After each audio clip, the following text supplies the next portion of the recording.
Thanks for tuning in. Not long ago, I insulated this garage, put up the drywall, installed heat, have myself a nice blank canvas behind me. I used to have pegboard back there. Wasn't really working out for me, so today I'm going to build a cabinet, but not just an ordinary cabinet. This cabinet is going to quadruple my wall space.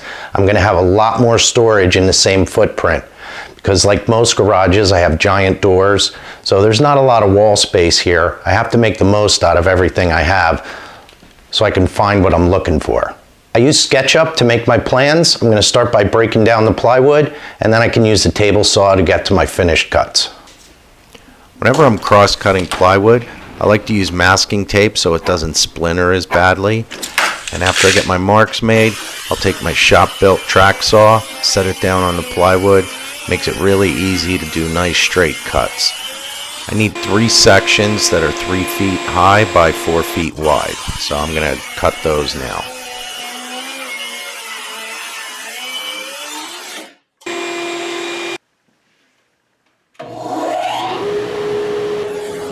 Next thing I need to do is cut the side panels for the cabinets. So I'm putting a piece of tape here on a diagonal. This is just going to make it easier for me to keep track of the pieces after I rip them to the widths that they're going to be.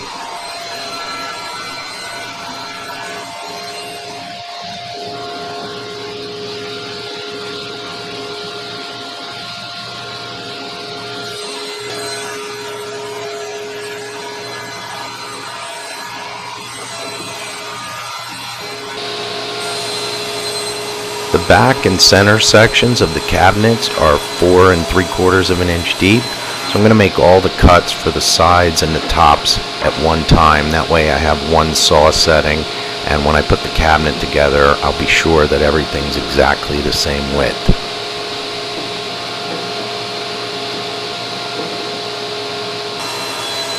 The front section of the cabinet is 2 3/4 inch deep, so I'm going to make the cuts for all of those pieces now.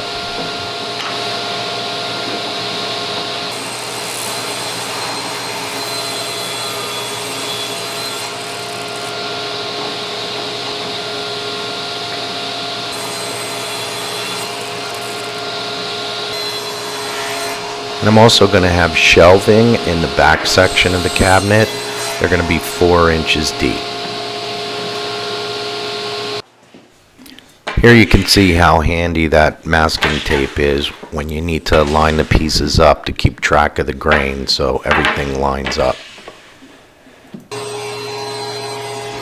2 of those 3 foot by 4 foot pieces need to be ripped in half to make the doors for the front and the middle sections. And I flipped the one piece end for end so I can keep the factory edge of the plywood against the table saw fence. That way I'll be sure that all 4 of these panels are the same width.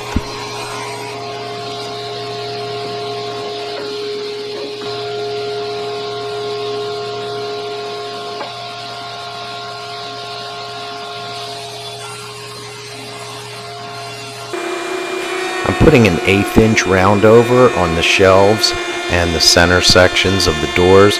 Just makes it a little bit more comfortable when you handle them later on.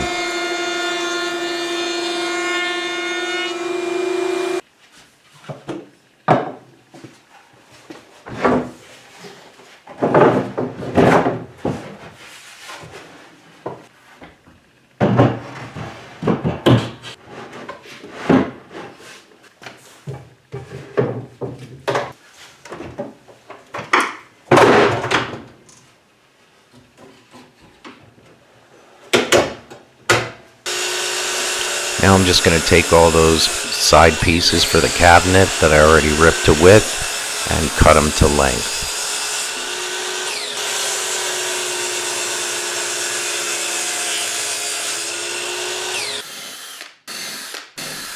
I like to avoid measuring whenever possible, so to drill the holes for the sides and the back of the cabinet, I just use a piece of pegboard to guide where I need to drill the holes. And it makes it much easier to line everything up. You can see here that the side panel and the back panel, all the holes are perfectly in line.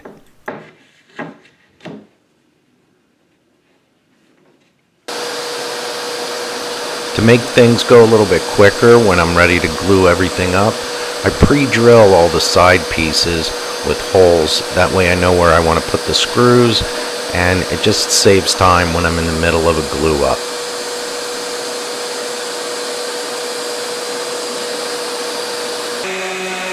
And now everybody's favorite part of a project: sanding, sanding, sanding, sanding.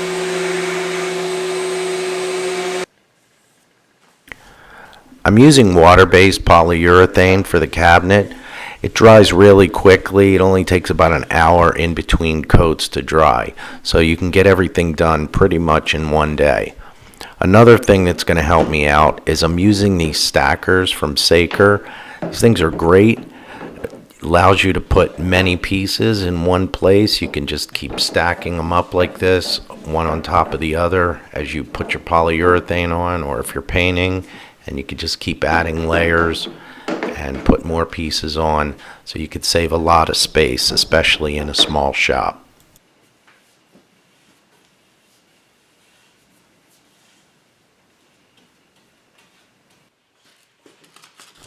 And if you do like I do, and you forget to mask off where you're going to have a glue surface, you get to have the fun now of sanding through the polyurethane, so you can be sure that your glue is going to hold the pieces together later.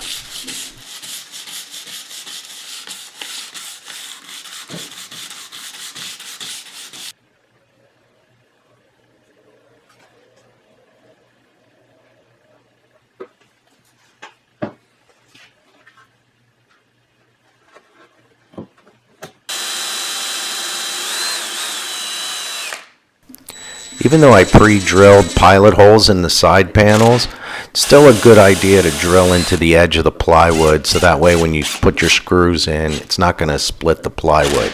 So take the time to pre-drill into the edge of plywood.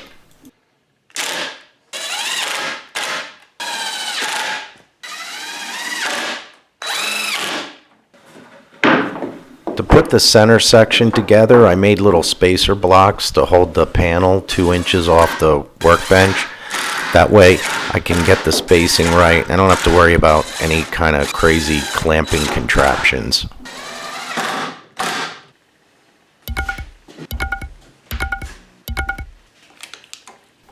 To get everything prepped for hanging on the wall, I'm taping the hinges in place, and I'm just going to use a centering bit to pre-drill some of the holes. So when I go to put this on the wall, it's going to be a lot easier to put up. Well, here it is.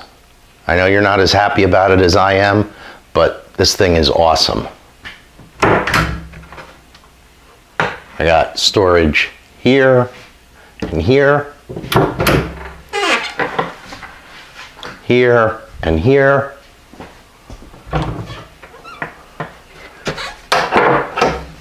Here, here, here, here. 4 times the storage. No more pegboards. I don't have to worry about dust getting all over everything. And I can find what I'm looking for. If you're wondering how I got this on the wall, I put it up one section at a time. I just cut a couple of blocks of wood to the right size. Set the cabinet on it, screwed it to the wall, and then just used these to mount the doors as I worked my way out. This was a fun build, and I'm gonna have plenty of storage in just this one cabinet. It's 3 foot by 4 foot times 4. So let's see, carry the one, that's 48 square feet in this cabinet. Hopefully you found this video interesting or helpful. You'll hit the thumbs up button, maybe even subscribe, hit the notification bell. I'm always doing something, either in the workshop or around the house, and maybe I'll do something about how I plan on doing the storage here. If you have any ideas on how I should store my tools in this cabinet, I'd love to hear them. Put them in the comments down below. I'm thinking maybe French cleats or magnets. I'm definitely not doing pegboard. I'm sick of pegboard. Again, I got 48 square feet of storage in this small cabinet on one wall using just 2 sheets of plywood. There's no way you're going to be able to buy a cabinet that's going to give you this kind of storage.